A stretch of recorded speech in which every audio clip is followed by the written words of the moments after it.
सपना देखना अच्छी बात है कि 80 में से 80 स्कोर करेंगे, लेकिन अकाउंट के एग्जाम में सिली मिस्टेक करना ये तो सही नहीं है। तो इसी सिली मिस्टेक की जो प्रॉब्लम है इसको आज हम ठीक करेंगे और बात करेंगे कॉमन मिस्टेक्स जो आप करते हैं अकाउंटेंसी के एग्जाम में एंड इसका क्या सॉल्यूशन हो सकता है उसके बारे में हम जरूर बात करेंगे। ठीक है, तो वन बाय वन देखते हैं एंड तक। और बहुत सारे बेटा, बहुत सारे बच्चों की ये प्रॉब्लम है, तो जरूर आप इसका सॉल्यूशन देखना चाहेंगे और जुड़े रहिएगा। तो सबसे पहले बात करते हैं बेटा, सबसे पहले बात करते हैं कि हमारी गलती सबसे ज्यादा जो होती है वो होती है wrong posting of debit and credit.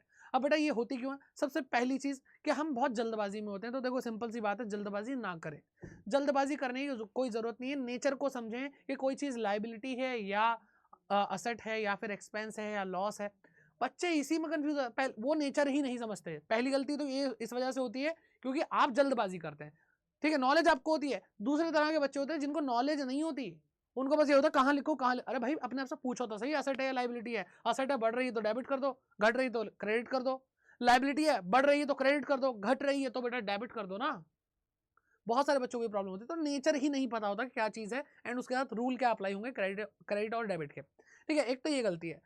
ठीक है, ये तो सर हाँ हमें पता है, ठीक है आराम से कर लेंगे सर हम। दूसरा बेटा गलती क्या होती है, आप नरेशन स्किप कर देते हो। बच्चे ने मुझसे इतनी बार पूछ लिया सर नरेशन लिखना कंपलसरी है क्या? सर बिना नरेशन के जर्नल एंट्री करेंगे तो नंबर मिलेंगे क्या? भाई बेटा नंबर कट जाएंगे, क्योंकि नरेशन एक ऐसी चीज है जो आप जर्नल एंट्री कर रहे हैं बेटा वो सिमिलर भी हो सकती है। एक ही जर्नल एंट्री के बहुत मतलब निकल सकते हैं, एक ही जर्नल एंट्री बहुत वजह से की जा सकती है। तो आपने किस वजह से जर्नल एंट्री करी, क्या पर्पस है उस जर्नल एंट्री को पास करने का, वो नरेशन से ही क्लियर होता है। तो इसलिए नरेशन लिखना बेटा बहुत जरूरी है और इसके मार्क्स मिलते हैं। नहीं लिखोगे तो मार्क्स कटने के चांसेस बहुत ज्यादा है। ठीक है, तो ये बात भी आप क्लियर कर दी मैंने। इसके बाद बेटा पुअर टाइम मैनेजमेंट। तो बेटा मैं हर बार बच्चों को यही बोलता हूँ कि बेटा अकाउंट का एग्जाम जो होता है ना वो पैदा ही हुआ था लेंदी बन के कि भाई मैं इस दुनिया में सबसे लेंदी पेपर बनूंगा। तो बहुत ज्यादा बेटा, बहुत ज्यादा बच्चे इसको लेंदी मान करके कुछ ना कुछ छोड़ के आ जाते हैं। 3 घंटे में पेपर नहीं होता, पूरा अटेम्प्ट नहीं होता। तो बेटा आपका पुअर टाइम मैनेजमेंट है उसमें। आपको सबसे पहले क्या करना है, आपको बेटा जो एमसीक्यूज है उस पर कमांड बनानी है, तो ताकि आप जो 20 नंबर हैं वो इतनी जल्दी कंप्लीट कर लें कि आपके पास 60 नंबर को अटेम्प्ट करने के लिए बहुत सारा टाइम बचे। ठीक है, बहुत सारा टाइम बचे। अब ये चीज तभी हो पाएगी जब आप प्रैक्टिस करेंगे। दूसरी चीज, आप बेटा ईगो में आ जाते हैं, मुझसे हो कैसे नहीं रहा, मैं करके दिखाऊंगा इस क्वेश्चन को। तू बाहर मिल, क्वेश्चन को भी ऐसे बोल देते हो तुम तो। ठीक है, तो ये गलती बिल्कुल मत करो बेटा ईगो पे। मतलब अगर कोई चीज अटक गई है भाई पेपर में तो उसको अभी होल्ड पे डालो, बाकी स्पेस उसके लिए छोड़ो और आगे क्वेश्चन करना शुरू कर दो। ज्यादा बेहतर क्या होगा कि आप 15 मिनट को सही से यूटिलाइज करें और बहुत ही बेहतरीन तरीके से ये चेक कर लें कि आपको क्वेश्चन पेपर में क्या क्या ज्यादा अच्छे तरीके से आता है। जो ज्यादा अच्छे तरीके से आता है आप उसको पहले अटेम्प्ट करो। ठीक है, ज्यादा अच्छे तरीके से आता है और छोटा क्वेश्चन है, ये कॉम्बिनेशन जहां मिल जाए वो पहले कर दो बेटा। ठीक है, यानी छोटे छोटे क्वेश्चन और ज्यादा अच्छे से आते हैं फटाफट करते चले जाओ, और फिर जब सारे छोटे क्वेश्चन हो जाए फिर जो ज्यादा अच्छे से आते हैं और मीडियम साइज के क्वेश्चन है वो करो। यानी आपको टाइम बचाना और कॉन्फिडेंस के साथ काम करना है। और लास्ट में बचेगा क्या बेटा, ठीक है, लास्ट में बचेगा वो क्वेश्चन जो आते नहीं है या फिर वो लेंदी है। ठीक है, तो इस तरीके से आप डरेंगे नहीं क्योंकि आपने जल्दी वाले क्वेश्चन फटाफट कर लिए जो आपको अच्छे से आते थे, और बाकी जो नहीं आता उसके लिए आपके पास सफिशिएंट टाइम है। तो बेटा स्टेप वाइज मार्किंग होती है, जितना हो सके बेहतरीन तरीके से उसको करके आओ। ठीक है, टाइम मैनेजमेंट के लिए तो ये बातें होगी और भी कर लेंगे बाद में। बेटा प्रॉब्लम आती है बच्चे वर्किंग नोट नहीं करते, वो बेटा गुचड़ू पुचड़ू करके बेटा जो रफ वर्क करते हैं वो कर देते हैं और कहते हैं यही वर्किंग नोट है। तो वो पूछता है बेटा ये मेरे को फारसी लैंग्वेज नहीं आती कैसे चेक करूं, एग्जामिनर भी पूछता है। ठीक है, तो वर्किंग नोट को प्रॉपरली बनाना है, सही फॉर्मेट में बनाना है, जितना साफ जितना अच्छा कर सको उतना अच्छा करना है। और आपको क्वेश्चन का जो आंसर है उसके पीछे वर्किंग नोट जरूर बना करके दिखाना है, ताकि एग्जामिनर को भी पता चले कि बेटा अवतार नहीं लिया है, जो अमाउंट आपने लिखे हैं उनको कहीं से डिराइव किया गया है। ठीक है, तो working note neat and clean जरूरी है।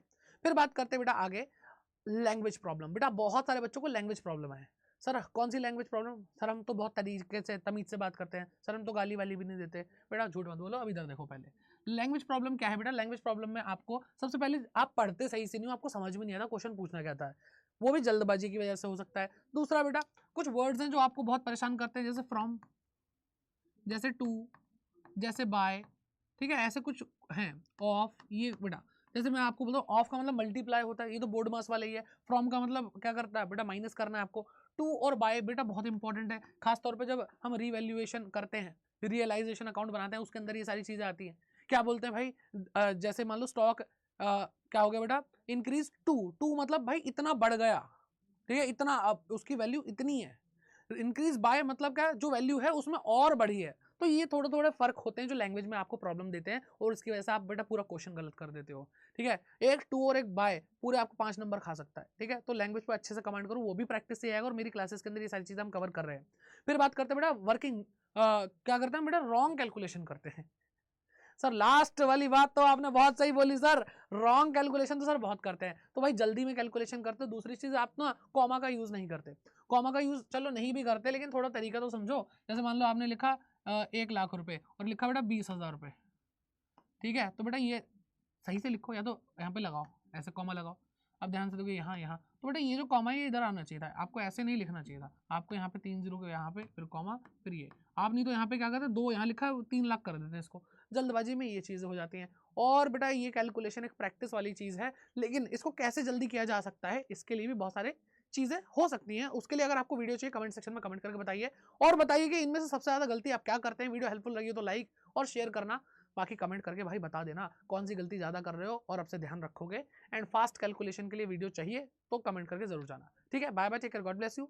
और भाई अपना पेपर अच्छे से करते रहो। आज शाम को बेटा क्लास है, तो क्लास में जुड़ना ना भूलिए। क्या करने वाले हैं, शेयर कैपिटल और डिवेंचर के क्वेश्चंस करने वाले हैं। ठीक है, तो इस चैनल को सब्सक्राइब भी कर लो। Bye bye, take care, God bless you, all the best.